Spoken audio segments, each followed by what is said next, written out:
हर दिन एक नया जख्म। बस मेरे भाई यहां पर यही रवैया एसएससी आप बच्चों के साथ में अपना रही है, और ये सिर्फ 1 2 4 10 बच्चों के साथ में नहीं हो रहा है, ये पूरे के पूरे 1 करोड़ युवाओं के साथ में होने वाला है। मैं बात कर रहा हूं यहां पर एक ऐसे मुद्दे के ऊपर में जिससे 1 करोड़ लोग प्रभावित होने वाले हैं। जी हां, बिल्कुल एग्जाम सेंटर्स में हो रही दिक्कतों को लेकर के एसएससी एक ऐसे कदम पर, एक ऐसे मिशन पर चल पड़ी है जहां पर उसकी हरकतें ऐसी बयान कर रही है कि जनरल कंपटीशन को खत्म ही करना चाहती है। मेरे भाई अभी जो पेपर कंडक्ट होता था एसएससी में, वो टीसीएस कंडक्ट करवाती थी। सेंटर भी उसके होते थे, लैब भी उसके होते थे, लोग भी उसके होते थे, पेपर भी उसका होता था, और बहुत बढ़िया तरीके से पेपर चल रहा था। लेकिन पता नहीं इनको अंदर से क्या चुल मचती है, या ईगो इशू आता है, या क्या आता है कि यहां पर वो वेंडर सारा उठा करके दे देते हैं और एडिक्विटी को दे देते हैं।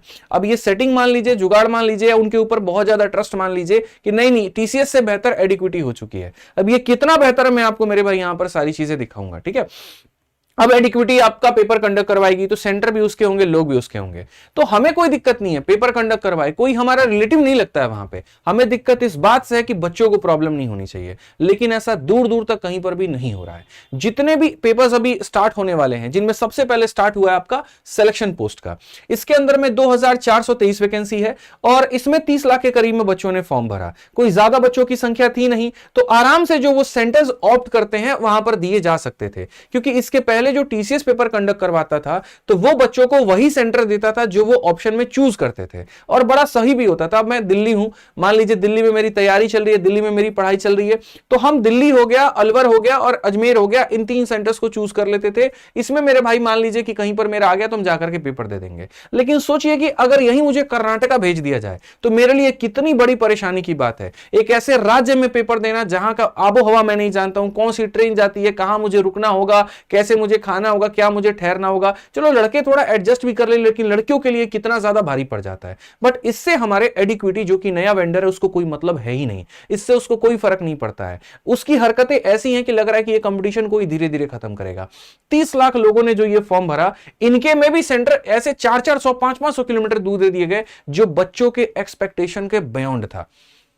बिल्कुल मेरे भाई यहां पर एकदम बियॉन्ड था। अब बोलोगे कि सर एसएससी इसमें तो अपना बचाव कर लेगी, वो बोलेगी अरे हम तो अपना वही काम कर रहे हैं जो हमने तुम्हें कहा है। मेरे भाई एक ही फॉर्म के अंदर में 2 तरह की बातें एसएससी बोलती है, जरा देखिए। मैंने उनका फॉर्म का यहां पर आपके सामने स्क्रीनशॉट रखा है।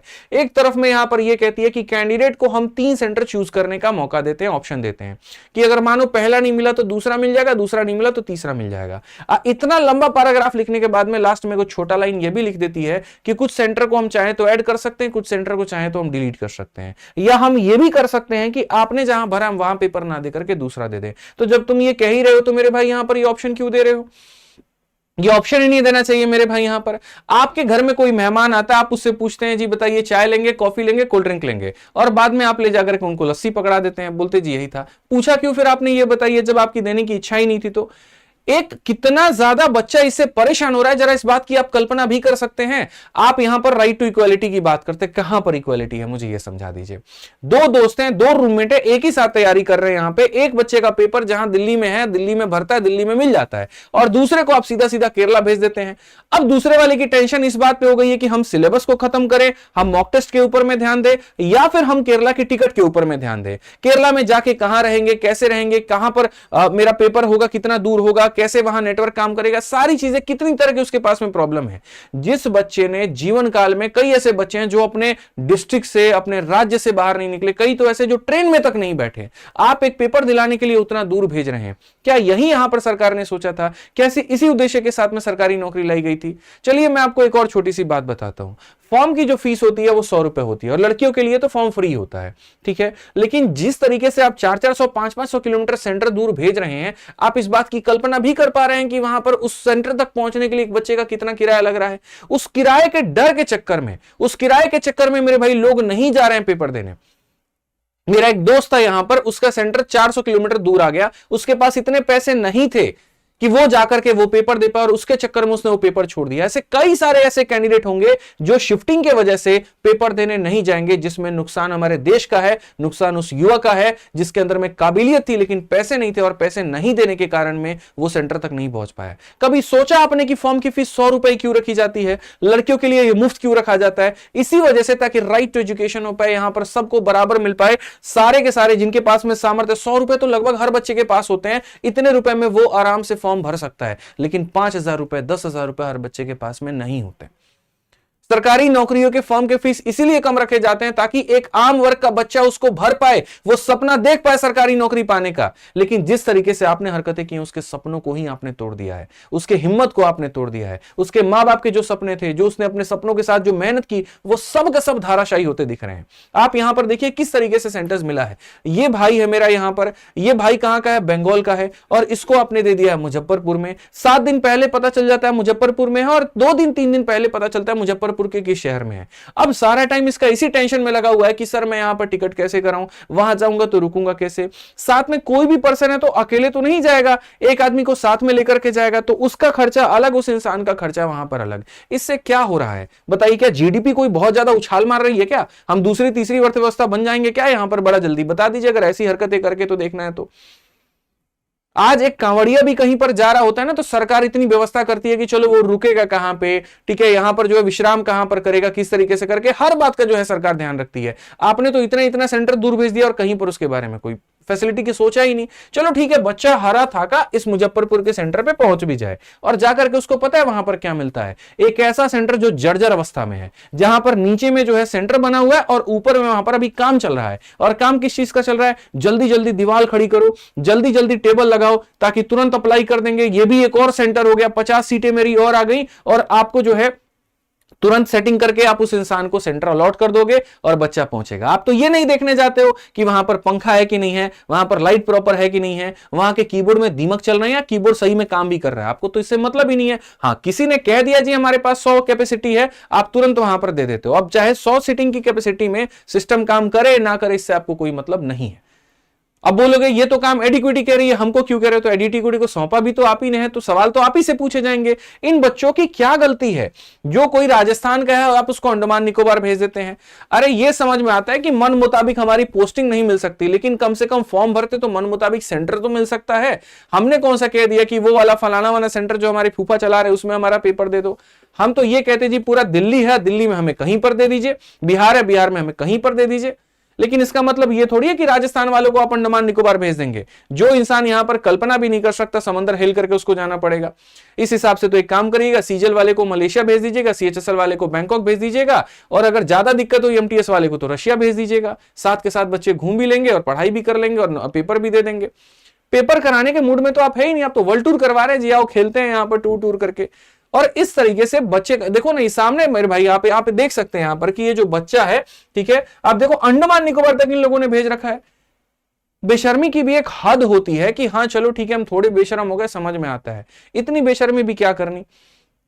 लड़कियों के लिए किस तरह की परेशानी हो सकती है? आप बच्चों से नहीं जुड़े ना, तो आपके पास में ये मैसेजेस नहीं आते होंगे। आप बोलिए हम आपको भेज देते हैं, हमारे पास में ऐसे मैसेजेस आते हैं कि हम सर फलाने जगह के, हमारा यहां भेज दिया गया, हमारा कहीं पर इससे कोई मतलब नहीं है, कोई पर हमारा कोई ताल्लुकात नहीं है, हम नहीं जानते हम कैसे पेपर दें। अब बच्चे को अपने सिलेबस की टेंशन नहीं है, अपने मॉक के मार्क्स को बढ़ाने की टेंशन नहीं है, अब टेंशन ये आ गया कि हम पहुंचे कैसे यहां पे। इस बच्चे का ये कहना जी हमने यहां पर ये 3 प्रीलिम्स भरे थे, कोलकाता, सिलीगुड़ी, दुर्गापुर, और जितने पेपर दिए हमारा हमेशा इसी में आया, और इसको भेजा कहां? मुजफ्फरपुर में। और फिर यहां पर जब बच्चा किसी दूसरे राज्य में जाकर के पेपर देता है, फिर वहां पर वही वीडियोस आते हैं, तुम हमारे राज्य में क्यों आ गए, कैसे आ गए यहां पर, फिर वहां पर सारी दंगे फसाद अलग चीजें होती हैं। तो मेरे भाई मेजर इश्यूज यहां पर क्या है? सेंटर जो बच्चों ने चूज किया है, कुछ बच्चों को तो उनके हिसाब से सेंटर दे दिया गया और कुछ बच्चों को उनके हिसाब से सेंटर नहीं मिले।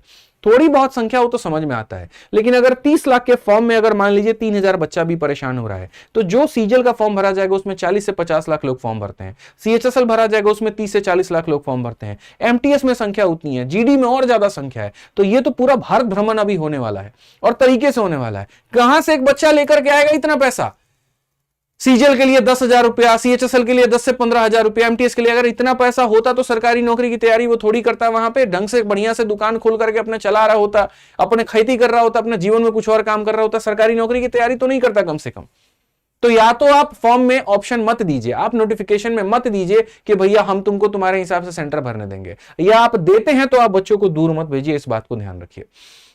बच्चों आप लोगों से मेरा सीधा सा कहना है कि ये अभी एक छोटा सा ये ट्रेलर था इनकी तरफ से, अभी चीजें बहुत बदलने वाली हैं। लेकिन एसएससी में आपको एक बात बता दूं, ये 2025 है, जहां पर इस गवर्नमेंट ने 2047 का बेशक लोगों के दिमाग में जो है विजन भर दिया हो, लेकिन हम जीते युवा 2025 में, हमें 2047 नहीं चाहिए।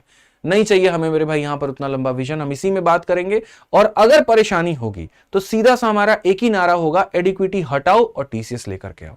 अगर इस तरीके से एडिक्विटी अपनी मनमानी करती है, इस तरीके से वो बच्चों को परेशान करती है, तो शायद वो चंद दिन की मेहमान होने वाली है, इससे ज्यादा वो ज्यादा दिन नहीं रह पाएगी। सबसे पहले आवाज यहीं से उठेगी, पूरे भारत में गूंजेगी, और हर शिक्षक को मुझे लगता है इसके ऊपर में बात करना चाहिए, क्योंकि जो बच्चे प्रभावित हो रहे हैं वो सिर्फ आदित्य रंजन के नहीं है, वो बच्चे मेरे भाई हर टीचर के, हर इंस्टीट्यूट के, हर संस्थान के, हर व्यक्ति के मेरे भाई यहां पर है।